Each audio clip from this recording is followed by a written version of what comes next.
Hello friends, welcome to உண்மையும் பொய்மையும். நம்ம சேனலில் வரக்கூடிய எல்லா வீடியோக்களையும் தொடர்ந்து பார்க்க நம்ம சேனலை சப்ஸ்கிரைப் பண்ணி பெல் பட்டனை ப்ரெஸ் பண்ணிக்கோங்க. இன்றைக்கு தமிழகத்தில் மிக முக்கியமாக நடந்துட்டு இருக்கக்கூடிய ஒரு பிரச்சனை, ஒரு விஷயம் அப்படின்னா அது மேகதாது விஷயம்தான்.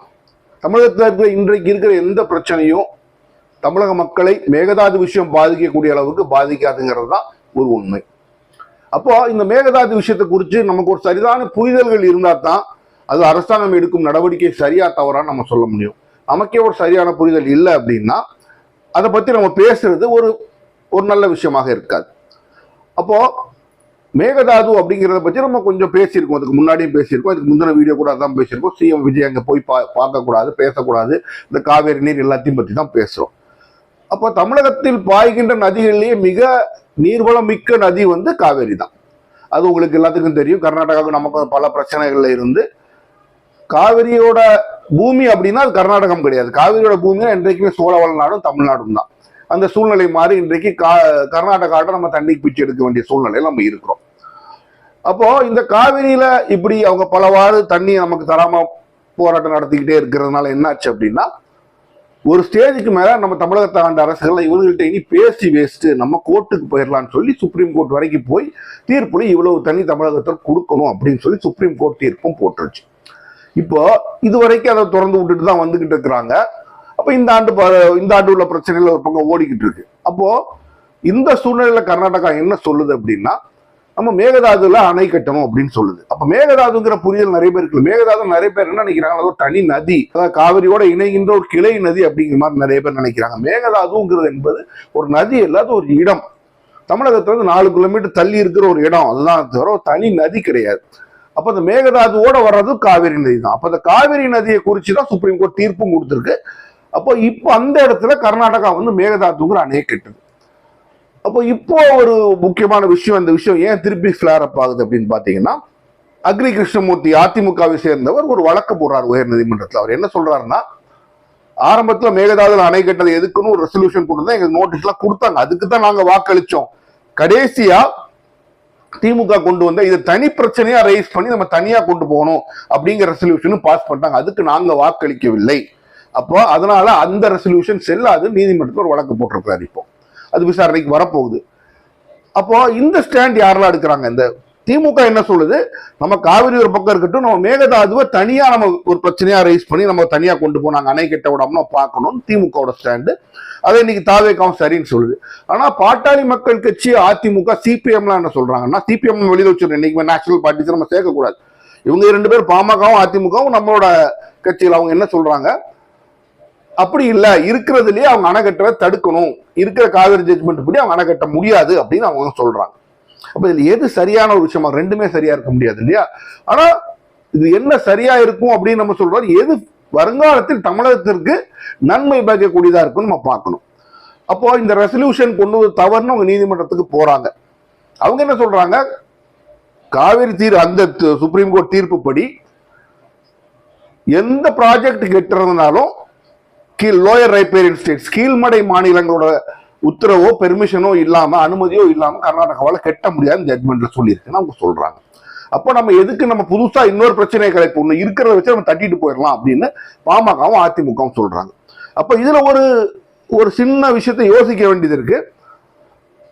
அவர்களும் பாமகவும் அதிமுகவும் கிட்டத்தட்ட இன்று வரைக்கும் அவங்க என்னதான் உடஞ்சிட்டு சொன்னா என்டிஏவோட கூட்டணியில இருந்தவங்க தான். இப்ப என்டிஏங்கிறது பிஜேபி தலைமையிலான ஒரு கூட்டணி. பிஜேபியும் காங்கிரஸும் இன்றைக்கு கர்நாடக விவசாயிகளும் கர்நாடகாவுக்கு தான் ஃபேவரபிளா இருக்கிறாங்க. தமிழகத்தில் அவங்களுக்கு பெரிய ஒரு வாக்கு வங்கி கிடையாது, ஒரு பெரிய செல்வாக்கு கிடையாது. கர்நாடகாவோட இன்ட்ரெஸ்ட் அவங்க பார்ப்பாங்க. அவங்க 2 கட்சிகளையும் நம்ம அவங்க சொல்ற வார்த்தைகளை நம்ம எடுத்துக்கொள்ளக்கூடாது. அப்ப ஏன் இந்த 2 தரப்பு வாதங்கள் வருதுன்னு நம்ம பார்க்கும்போது, தமிழக அரசு இன்றைக்கு நம்ம தனி பிரச்சனையா ரைஸ் பண்ணுவோம் அப்படின்னு சொல்றாங்க. அப்போ இந்த தனி பிரச்சனையா ரைஸ் பண்ண முதல்ல முடியுமா அப்படின்னு பார்த்தோம்னா, முயற்சி பண்ணலாம், தப்பு கிடையாது. பட் முடியுமாங்கிற ஒரு கஷ்டமான விஷயம். ஏன்னா இது காவேரியிலே நடக்கக்கூடிய ஒரு விஷயம் தான், புது விஷயமா, புது ஒரு இன்டர்ஸ்டேட் ரிவர்ல புது ஒரு பிரச்சனை வந்தா நம்ம அது புதுசா ஒரு இஷ்யூ ரைஸ் பண்ணி அதுக்குன்னு ஒரு ட்ரைபியூனல் போட்டு, அதுக்குன்னு ஒரு வாட்டர் ஷேரிங் கமிட்டி போட்டு, அதுக்குன்னு நீங்க ஒரு தீர்ப்பு வர வரைக்கும் நீங்க எந்த விஷயத்தை தள்ளலாம். ஆனா இந்த விஷயத்துல already Kaveri judgment Supreme Court வரைக்கும் போயிடுச்சு. அப்போ இவங்களுக்கு சக்சஸ் கிடைக்குமா அப்படிங்கிற ஒரு கேள்விக்குறிதான். ஆனாலும் திமுக ஏன் அந்த ஒரு விஷயத்த சொல்லுது, எல்லாரும் முட்டாள்தனமா இருக்கு அப்படின்னு நினைக்கிறாங்க. பட் நீங்க ஒரு நல்ல ஒரு விஷயம் புரிஞ்சுக்கோங்க, இது அப்படித்தான் கொஞ்ச நேரத்துக்கு முன்னாடி வரைக்கும் தெரிஞ்சது. ஆனா இப்ப பாருங்க, ஒரு சில நாட்களுக்கு முன்னாடி ஒரு 2-3 நாளுக்கு ஒரு மாற்று விஷயம் நடக்குது. பாட்டாளி மக்கள் கட்சி அன்புமணி ராமதாஸ் அவர்கள் அவர் கேட்ட கேள்விக்கு யூனியன் மத்திய நீர்வளத்துறை அமைச்சருக்கு கேள்வி கேட்கும்போது அவர் என்ன சொல்றாரு, மேகதாது கெட்டுறதுக்கு கர்நாடகா எந்த ப்ராஜெக்டையும் கெட்டுறதுக்கு கீழ்மடை மாநிலங்களிலிருந்து அனுமதி வாங்க தேவையில்லைன்னு சுப்ரீம் கோர்ட் ஜட்மெண்ட் சொல்லுதுன்னு அவர் சொல்லி முடிச்சிட்டார். அதாவது மேகதாது கெட்டுறதுக்கு தமிழ்நாட்டை பெர்மிஷன் வாங்க வேண்டிய அவசியம் இல்லைன்னு அவர் சொல்லி முடிச்சிட்டாரு. அப்ப யோசிச்சு பாருங்க, இன்றைக்கு மேகதாது கெட்டுவதற்கு ப்ராஜெக்ட் கிளியரு நாங்க கொடுத்துட்டோங்கிற மறைமுகமா பிஜேபி சொல்லிடுச்சு. காங்கிரஸும் அதுதான், அவங்களுக்கும் கர்நாடகா தான், நம்ம வேண்டாம். அப்போ இந்த சூழ்நிலையில தான் நம்ம விஷயங்களை பார்க்கணும். இது வரைக்கும் முன்னாடி வரைக்கும் நம்ம என்ன புரிதல் என்னவா இருந்துச்சு அப்படின்னா, மேகதாதுல ஒரு அணை கட்டணும்னா மத்திய அரசு நிப்பாட்டிடணும், ஏன்னா சுப்ரீம் கோர்ட் ஜட்மெண்ட் கணக்குப்படி அவங்க தமிழகத்தை பெர்மிஷன் வாங்கிட்டு தான் கட்ட முடியும் அப்படின்னு நினைச்சுக்கிட்டு இருந்தோம். ஆனா மத்திய அரசு என்ன சொல்லிருச்சு, அப்படி ஒரு பெர்மிஷன் வாங்க வேண்டிய அவசியமே இல்லை, கர்நாடகா கட்டணும்னா கட்டலாங்கிற மாதிரி மறைமுகமா சொல்லிடுச்சு. அப்ப இந்த சூழ்நிலையில தான் திமுகவோட அந்த பாயிண்ட்டை நம்ம பார்க்கணும். அப்ப இப்போ அதை தனி டிஸ்பியூட்டா ரைஸ் பண்ணுமா, ஏன் திமுக தனியா தனி ஒரு பிரச்சனையா ரைஸ் பண்ண சொல்றாங்கன்னு பார்க்கணும். அப்போ நீங்க யோசிச்சு பாத்தீங்கன்னா, அந்த சுப்ரீம் கோர்ட் ஜட்மெண்ட் படி இன்றைக்கு கெட்டுறதுக்கு தடை இல்லைன்னு மத்திய அரசு சொல்லிடுச்சு. அப்போ இந்த டேம் கெட்டுறதை நீங்க எப்படி தள்ளி போட முடியும் அப்படின்னு நீங்க பார்க்கும்போது, புதுசா ஒரு டிஸ்பியூட் போட்டீங்கன்னா அதுக்கு ஒரு கமிட்டி ஃபார்ம் பண்ணணும், அதுக்கு ஒரு டைம் ஆகும். டிஸ்பியூட் ரைஸ் பண்ணி அதுக்கு ஒரு கமிட்டி ஃபார்ம் பண்ணி அதுக்கு ஒரு அப்பலட் ட்ரிபியூனல் வச்சு அதுக்கு சுப்ரீம் கோர்ட் போய் இந்த மேகதாதுக்கும் சுப்ரீம் கோர்ட் வரை கொண்டு போறதுக்கு ஒரு 40-50 வருஷம் ஆகும். அப்ப அதுக்குள்ள நம்ம சில விஷயங்களை 40-50 வருஷம் டைம் வாங்கிக்கலாங்கிறது ஒரு முயற்சி. ரெண்டாவது ஒரு முயற்சி என்னன்னா, இந்த ஜட்மெண்ட் படி நமக்கு ஒருவேளை நமக்கு அப்படி உரிமை இல்லை என்றாலும் இப்படி நம்ம தனியா ஒரு ரைஸ் பண்ணி கொண்டு போனோம்னா மேகதாதுக்கு மட்டும் சுப்ரீம் கோர்ட் வேற ஒரு ஜட்மெண்ட் நமக்கு சார்பா தரலாம் அப்படிங்கிறது ஒரு பாயிண்ட் இருக்கு. இப்போ மத்திய அரசு தெளிவா சொல்லிருச்சு, அவங்க கெட்டுறத நான் தடை பண்ண மாட்டேங்கிறத மறைமுகமா சொல்லிட்டு போயிடுச்சு. இருக்கிறது காங்கிரஸ் அரசு, ஆனா பெர்மிஷன் யார் அவனுக்கு தான் கொடுப்பேன்னு யார் சொல்றா, பிஜேபி. அவங்க 2 பேரும் ஹேண்ட் இன் க்ளோவ் கர்நாடகாவை பொறுத்த வரைக்கும்.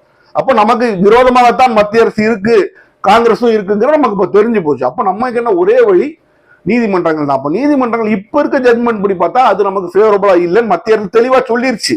இப்ப திருப்பி நீங்க அங்க போய் முட்டுறத விட புதுசா ஒரு பிரச்சனையை கிளப்பணும்னா, புதுசாக அதை நம்ம கொண்டு போனோம்னா அது நமக்கு சாதகமான ஒரு தீர்ப்பு கிடைக்க வாய்ப்பு இருக்குன்னு திமுகவோட சட்ட அறிஞர் திமுக சொல்லியிருக்கலாம். அப்ப தாவேகாவும் அந்த லைன் தான் சரின்னு சொல்லி நினைச்சிருக்கலாம். அப்போ இது வெறும் காலம் தாழ்த்துவதற்கு மட்டுமல்லாமல் இவங்க என்ன சொல்லுவாங்க, காவிரியோட பார்க்காம மேகதாத்துவ தனியா பிரிச்சு நீங்க பாருங்கன்னு சொல்லி ஒரு வாதம் வைப்பாங்க. அது ஏற்றுக்கொள்ளப்படுமா படாதா அப்படிங்கிறது வேற விஷயம். ஆனா கர்நாடகா சைட்ல என்ன வாதம் வைப்பாங்கன்னா, அதான் ஆல்ரெடி ஒரு சுப்ரீம் கோர்ட் ஜட்மெண்ட் இருக்குல்ல, இப்போ எதுக்கு இதுக்குன்னு தனி, நான் பெர்மிஷன் கேட்கறேன், நீங்க என்ன பண்ணணும், நீங்க சொன்ன குவான்டிட்டி தண்ணி நான் விடுவேன், ஆனா இந்த இடத்துல டேம் கட்டியே தீர்வேன் கர்நாடகா நிற்கும்.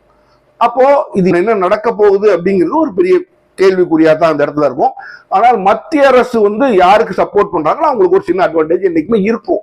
இந்த விஷயத்துல மத்திய அரசு தமிழ்நாடு சப்போர்ட் பண்ணுமா, நிச்சயமாக இது காங்கிரஸ் இருந்தாலும் பிஜேபி சப்போர்ட் பண்ணாது. அப்போ திமுகவோட ஸ்ட்ராட்டஜி என்னவா இருந்தது, இப்படி தனியா நம்ம ஒரு ட்ரைபியூனல் அமைக்க சொல்லி கேட்டோம், தனியா பிரச்சனை கிளப்பி ட்ரைபியூனல் அமைக்க சொல்லி கேட்டோம்னா அதோட ப்ரொசீடிங்ஸ் நடக்கிறது காவிரி மாதிரி பல வருஷங்கள் ஆயிரும். அப்போ அந்த ப்ரொசீடிங்ஸ் நடக்கிற வரைக்கும் இந்த மேகதாது அணை கட்டப்பட்டு தண்ணீர் மடை அடைக்கப்படாது. அப்போ நமக்குள்ள தண்ணி நமக்கு வந்துகிட்டே இருக்கும். அத்தனை வருஷங்கள் நம்ம கடத்திடலாம். முடிவுலையும் ஒருவேளை மேகதாது கெட்டுற அன்றைக்கு சூழ்நிலை கெட்டது சரியில்லை, கெட்டக்கூடாதுன்னு ஒரு தனியான தீர்ப்பு நமக்கு சுப்ரீம் கோர்ட்ல கிடைக்கவும் வாய்ப்பு இருக்குங்கிறதுக்காக புதுசாக தனக்கு அதுல நமக்கு இல்லாத ஒரு பலன் நமக்கு இந்த புது ஜட்மெண்ட் மூலம், புது ரெமெடி மூலம், அந்த புது தீர்ப்பாய் மூலம் நமக்கு கிடைக்க வாய்ப்பு இருக்கு, புது சுப்ரீம் கோர்ட் ஜட்மெண்ட் மூலம் நமக்கு கிடைக்க வாய்ப்பு இருக்கு திமுக யோசிக்குது. அப்ப இதுவரைக்கும் அன்புமணி ராமதாஸ் என்ன யோசிச்சுக்கிட்டு இருந்தாருன்னா, அதெல்லாம் நமக்கு எல்லா பலனும் இருக்காம எதுக்கு நம்ம தனியா போடணும்னு யோசிச்சுட்டு இருந்தாரு. இப்ப சூழ்நிலை என்ன மாறிடுச்சுன்னா, மத்திய அரசு அழகா சொல்லிருச்சு, அவன் கெட்டு நான் விருப்பம், நான் தடுக்க மாட்டேங்கிற மாதிரி சொல்லிட்டு போயிருச்சு. அப்ப இந்த சூழ்நிலையை நம்ம வச்சு பார்க்கும்போது ஒருவேளை திமுக சொல்ற அந்த முடிவு சரியா இருக்குமோன்னு தோணுது. நான் கூட முதல்ல யோசிச்சேன், சொல்லவும் செஞ்சிருக்கேன், தனியா வைக்கணுமா நம்ம யோசிக்கணும், அதுலயே நமக்கு பெனிஃபிட் இருக்கும், நம்ம எதுக்கு தனியா வைக்கணும் அப்படின்னு நம்ம யோசிச்சோம். பட் இந்த ஜட்மெண்ட் படி இப்படிதான் மத்திய அரசு இப்படிதான் முடிவு பண்ண போகுது. அவனுக்கு தடை பண்ண கீழ்மடை மாநிலங்கள்ட்ட கேட்கணும், பெர்மிஷன் கேட்கணும் அவசியமே கிடையாது சொல்லிடுச்சு. அப்படின்னா அவன் கெட்டினா கெட்டட்டும், அவன் விருப்பம் அப்படின்ச்சு.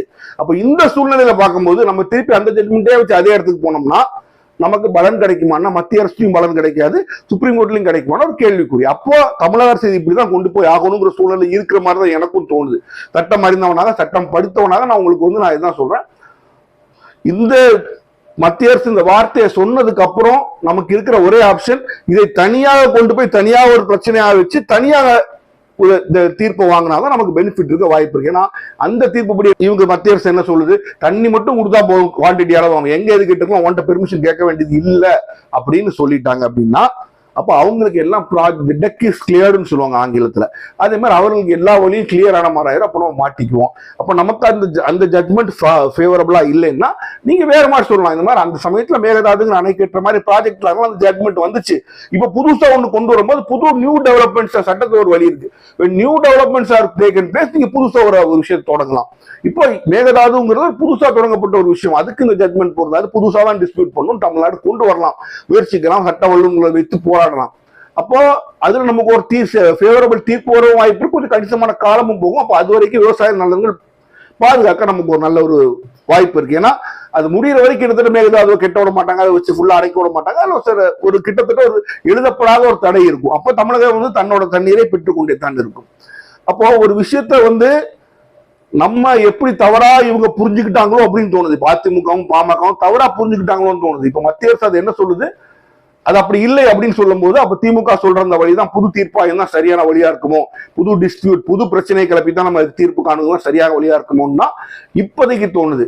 அப்போ மேகதாதுங்கிற இந்த பிரச்சனையை சாமானியமாக இருவரும் முடிவு கூடாது. ரெண்டு பேரும் இனிமேல் ஒரு பெரிய வல்லுநர் சட்ட வல்லுநர் கூட்டத்தை வச்சு அதை ஃபுல்லா த்ரெட் பேர்னு சொல்லுவாங்க, நூலில் விடாம எல்லாத்தையும் படிச்சு அதுல என்ன நமக்கு பெட்டரா இருக்குமோ அந்த ஆப்ஷனை தேர்ந்தெடுக்க வேண்டும். On the face of it அப்படின்னு ஆங்கிலத்தில் சட்டத்தை சொல்லுவாங்க. பொதுவா பார்க்கும்போது நமக்கு தெரிகிறது என்னன்னா, புது பிரச்சனையை கிளப்பி புது தீர்ப்பாயம் அமைத்து மேகதாதுவில் உள்ள அந்த அணை கட்டுமானத்தை தடுப்பதுதான் சரியாக இருக்குமோ என்றுதான் தோன்றுகின்றது. மீண்டும் சந்திப்போம்.